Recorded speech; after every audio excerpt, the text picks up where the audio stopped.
بسم اللہ الرحمن الرحیم نحمدہ ونصلی علی رسولہ الکریم۔ تو یہ ایک سوال ہے کہ لڑکے یا لڑکی کا نام ریان رکھنا کیسا ہے؟ تو اب ہم ریان، اس کے تلفظ کیا ہے اور اس کے اصلی حروف کیا ہے اور اس کا حکم کیا ہے، اس کے متعلق اس ویڈیو کے اندر ڈسکس کرتے ہیں۔ تو سب سے پہلے کہ اس کے حروف کیا ہے، رے، یہ، الف، نون، ریان۔ رے کے اوپر زبر ہے، یا کے اوپر تشدید ہے، تو عربی زبان کے اندر ریان، ریان یہ نام ہے۔ تو اس کا یہ نام رکھنا درست ہے۔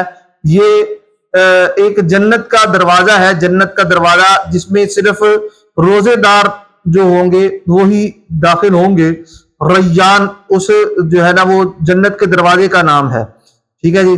تو ریان اچھا نام ہے۔ اس کا معنی جو ہے یہ سیراب، آسودہ، سیراب کرنا، یہ سیراب ہونا، یہ جیسے پانی پی کر ہم سیراب ہو گئے، بارش ہوئی کہ زمین سیراب ہو گئی، پیٹ بھر گیا۔ تو اس طرح ریان ایک مشہور جو ہے نا وہ راوی بھی ہیں، ریان ابن صبیرہ شاید نام ہے اس کا، الحنفی۔ تو حضرت علی رضی اللہ تعالیٰ عنہ سے وہ روایات کرتے ہیں، لہذا ریان نام رکھنا درست ہے۔ جنت کے ایک ایسے دروازے کا نام ہے جس میں داخلے کی اجازت صرف روزے داروں کو ہوگی۔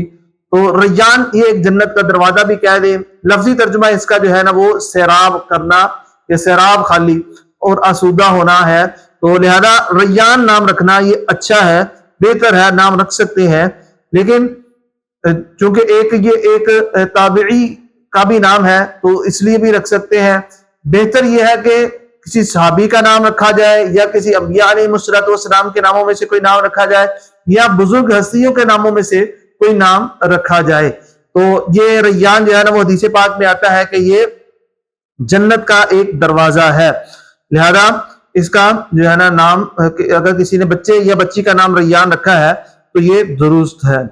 تو امید کرتے ہیں کہ جی آپ کو آج کی ویڈیو پسند آئی ہوگی۔ اگلی ویڈیو تک کے لیے ہمیں اجازت دیں، تب تک کے لیے السلام علیکم ورحمۃ اللہ وبرکاتہ۔